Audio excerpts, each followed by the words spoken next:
Welcome back to the Mike Calta Show. It's 102.5 The Bone, 727-579-1025 or 800-771-1025.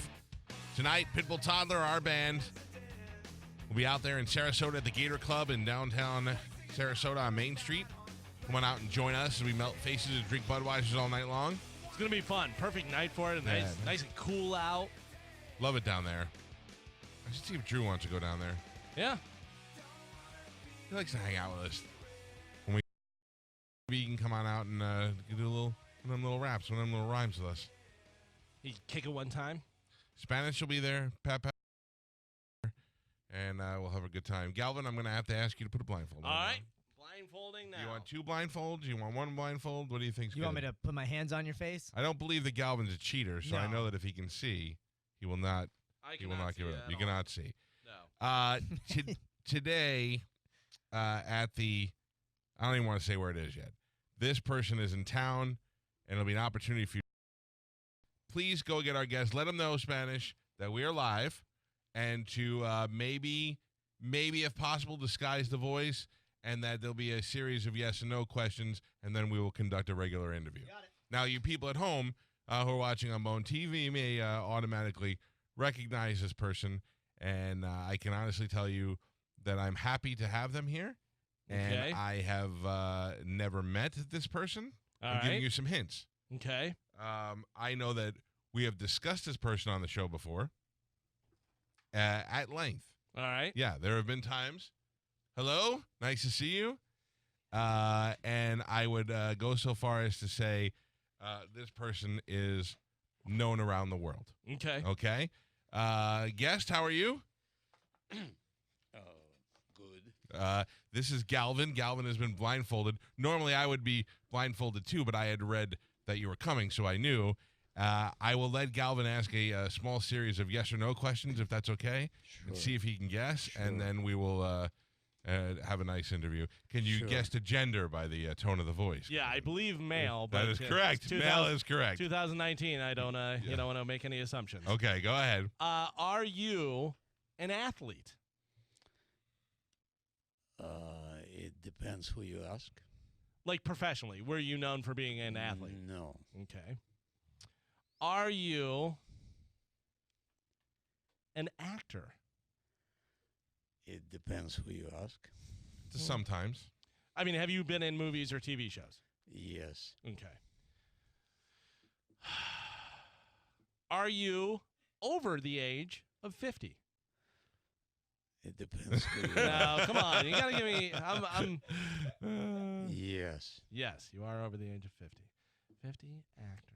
Over 50 actor. You're saying it like you're narrowing it down. I am. I'm Over trying- 50 actors? That's Yeah. a lot of actors. Yeah, but it also has cut out athletes. Oh, So I like that. there you go. Do you have a movie or TV show that is currently or going to be out soon? It depends who you ask. If you ask Google, what would it say? No, not currently. Not currently. Okay. Were you born in America?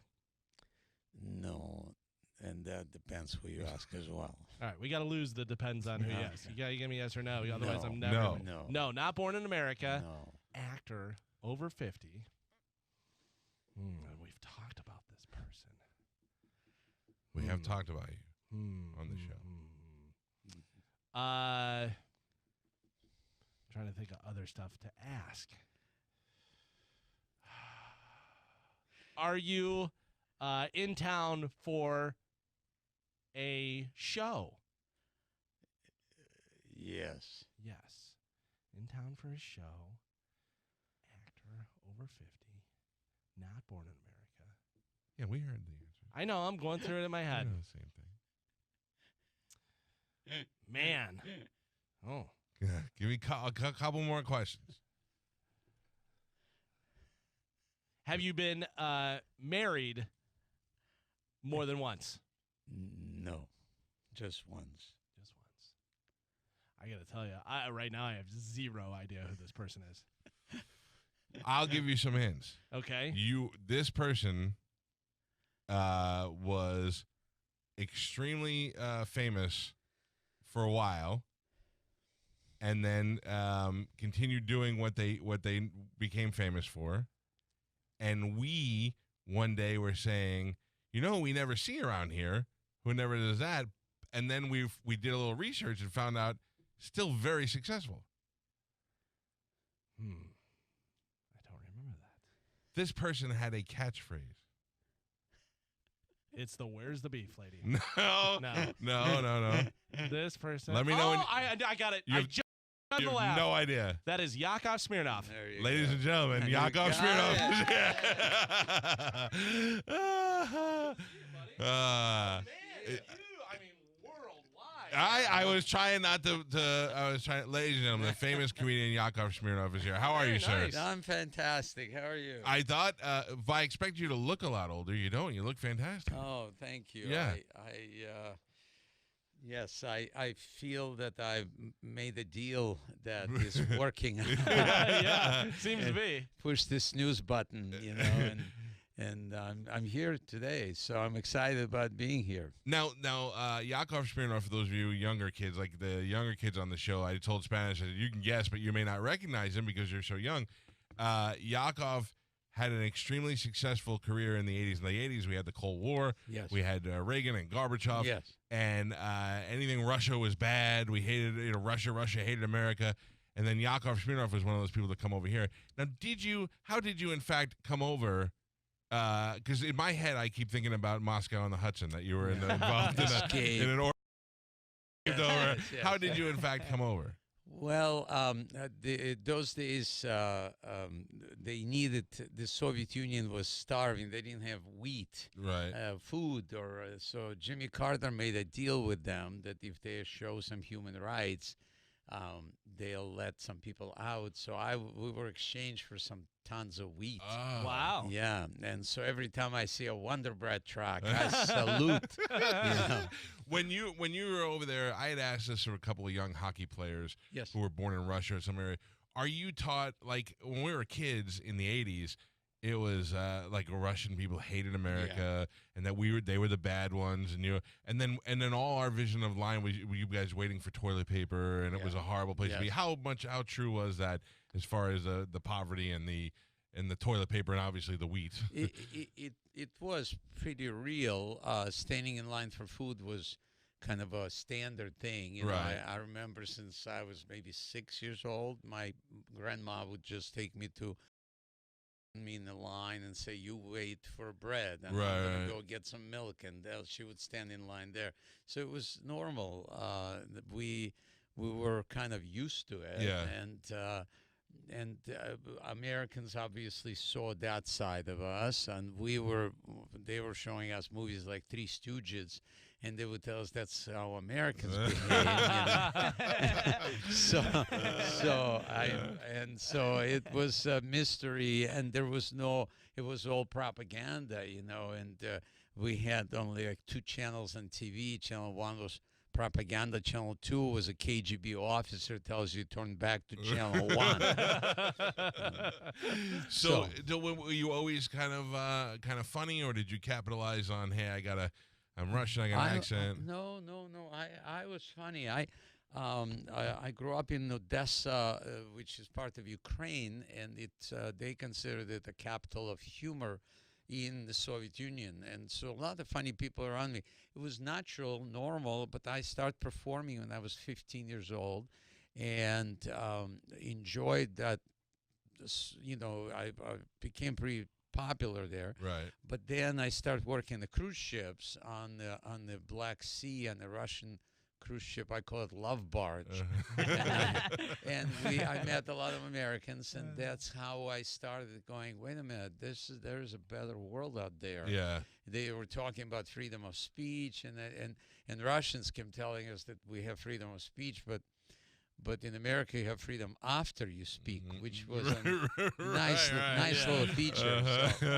So that- you yeah. come over here, and what is your first foray into comedy here? Like, what do you do stand-up clubs here? Or? I started. No, I didn't speak English. That was a little bit of a, Yeah, a that challenge. could be a yeah. problem. Yeah, not many people understood Russian. So I started as a bar boy in Grossinger's Hotel in the Catskills, and then started watching comedy there, and there was old kind of vaudeville style, and then came to the comedy store, then moved to LA, went to the comedy store, and that was kind of amazing to me because the Mitzi Shore, who was the owner of the comedy store, Yep. I did just a 5-minute stand-up showcase and whatever I was able to translate into English, and then she liked me and she said, stick around. There's always place for good and different.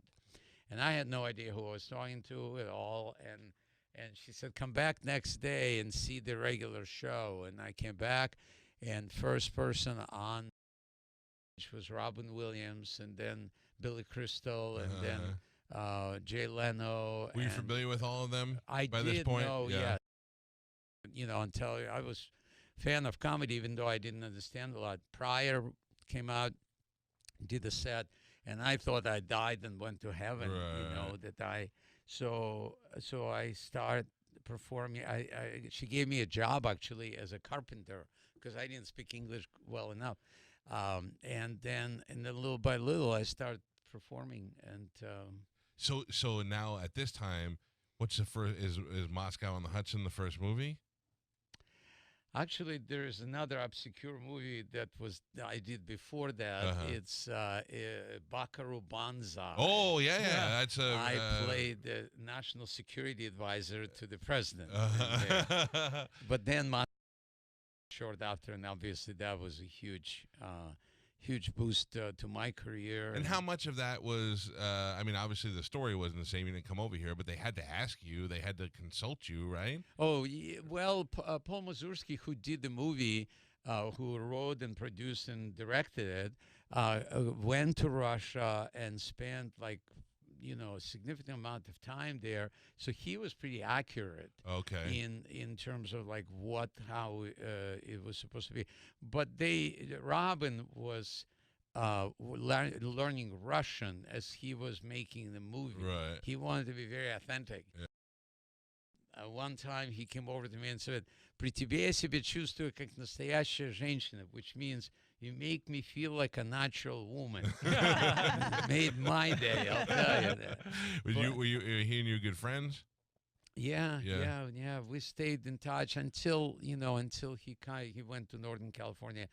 After that, we really didn't see each other. But yeah. So let me tell you what I think I know. Yeah. So then, like most comedians, you have a great run. There's comic reliefs. There's all the Right. And Yakov Smirnoff, not just because of the funny accent, but because it's very, very funny, is with the Billy Crystals, the Whoopi Goldbergs, and that whole era. And then comedy changes a little bit, and the people who were funny will still tour and do comedy and do that stuff. So we don't see you as much as we did. Right. And one day we start talking about it. I think while another comedian was here, and we were like, he was huge. Did he retire or did he just do touring on it? And somebody told us, and I don't know if there's any truth to this because they said it and I believed it. Did you own a place in the most American place in the world in Branson? Yes. And they said Yakov Smirnoff is killing it in Branson. And that's why you're not out touring as much because you're already so goddamn rich. Well, right?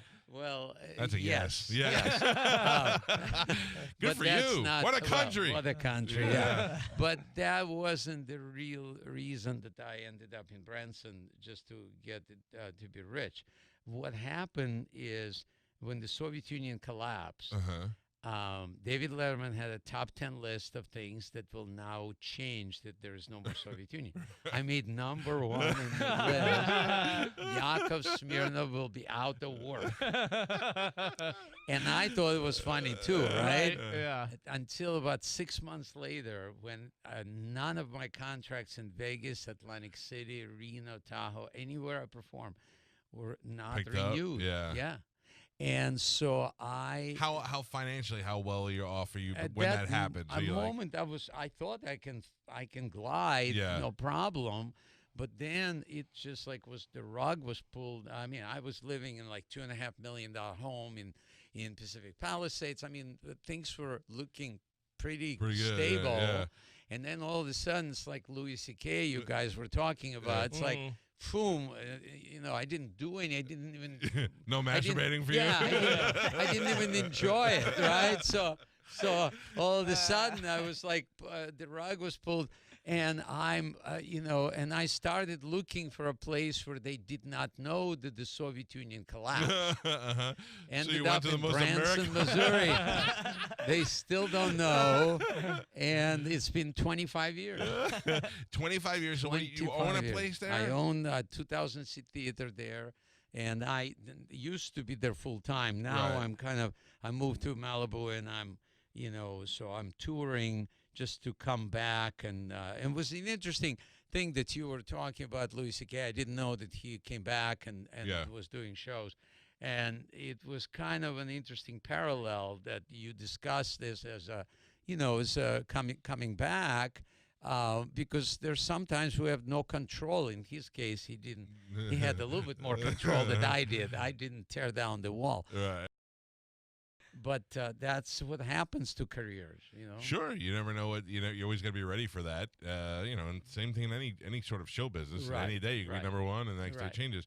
Right. So, what do you do in Branson, the theater? You have shows there, or other comedians? I had it was my show full time for many years. I Right. would when I started there, I did 400 shows a year in my theater. And then I cut down to 200. Now I'm doing only like 50 shows a year, like October, November. But I leased it to other, like Acrobats of China. They perform on a regular basis. Right. So now, are you like sitting home in Malibu with your feet up in a robe, and you're like, this Trump No. thing and Putin, we got to get back on the Russia tip, man.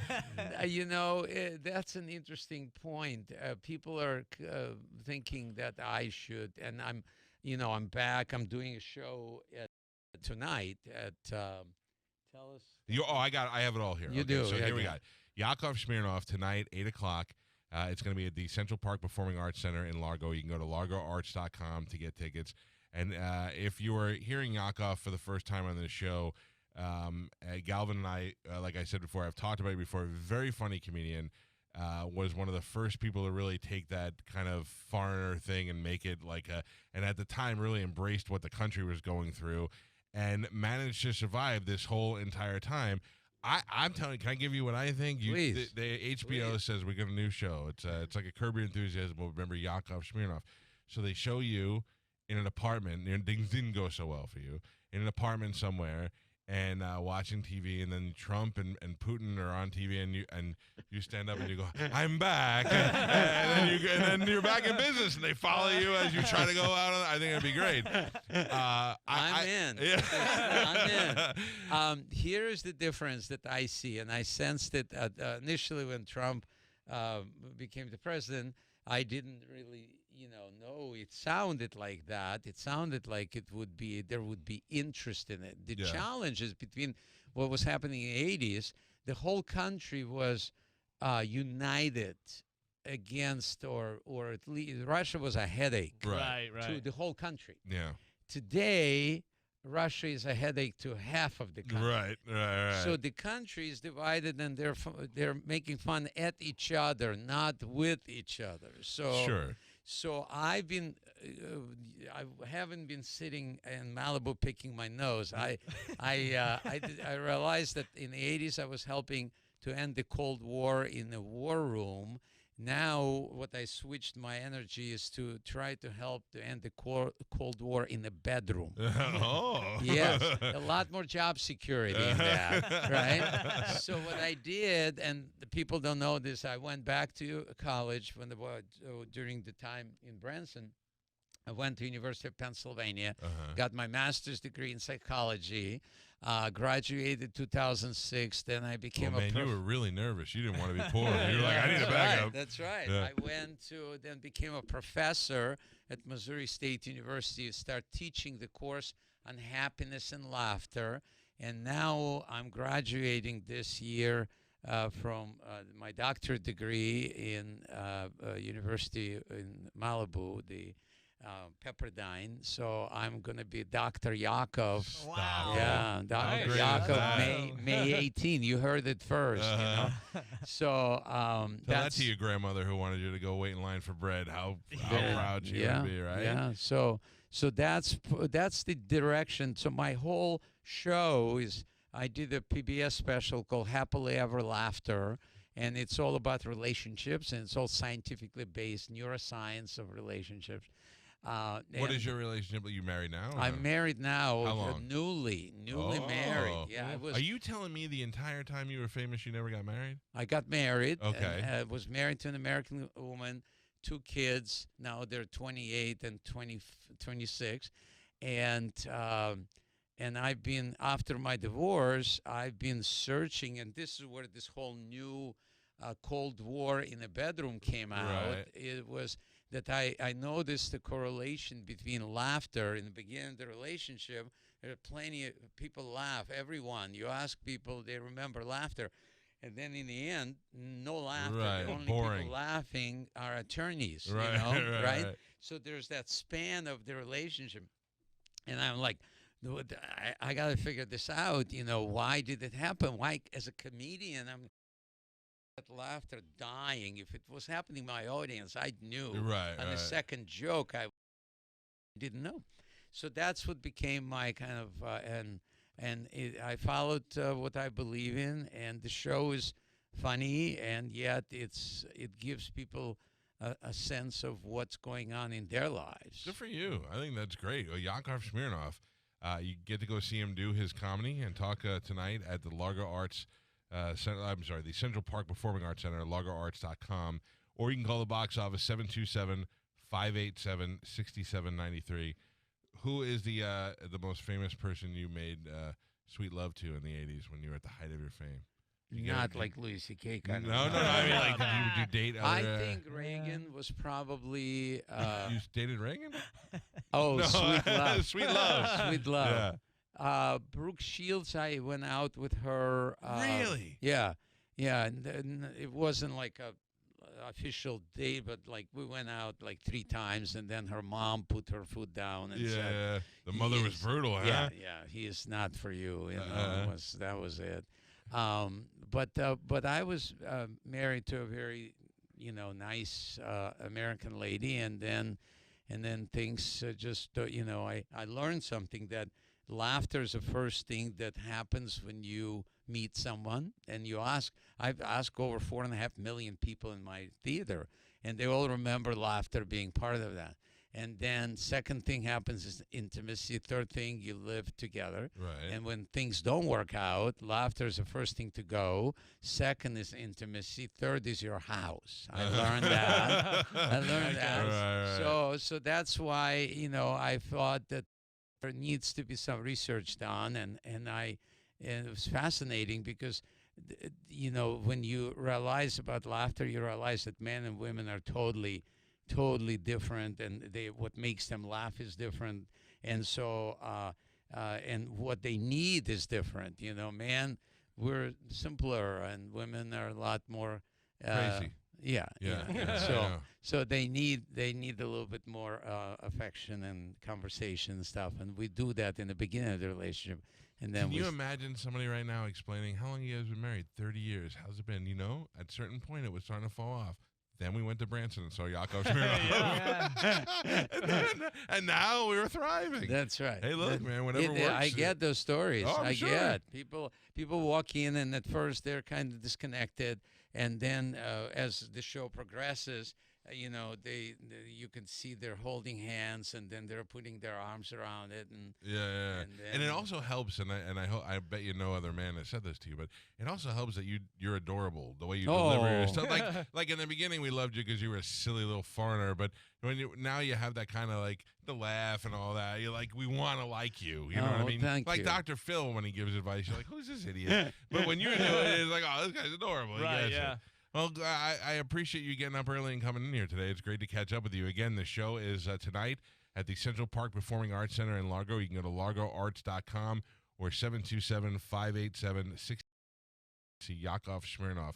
Thank you very much. Thanks My for pleasure. playing along with our little guest together. Yeah, that I was got fun. it. That was I fun. got it. I didn't know I could trick somebody for that long, because the moment they hear my voice, they're like, Well, I figured he was going to think that you were doing a fake accent That's to totally trick him. what I Yeah. thought. That's totally Really? what I thought. Yeah, I thought you were an American doing an accent to try and throw me off. Not really. But as soon as you laughed, I was like, I got it. well, I didn't want you struggling any longer. I appreciate the You help. look like a terrorist over there. Yakov, thank you. We'll My take a quick pleasure. break. It's the Thanks Mike for having Calta me Show. on. It's 102.5 The Bone. The Mike Calta Show on 102.5 The Bone.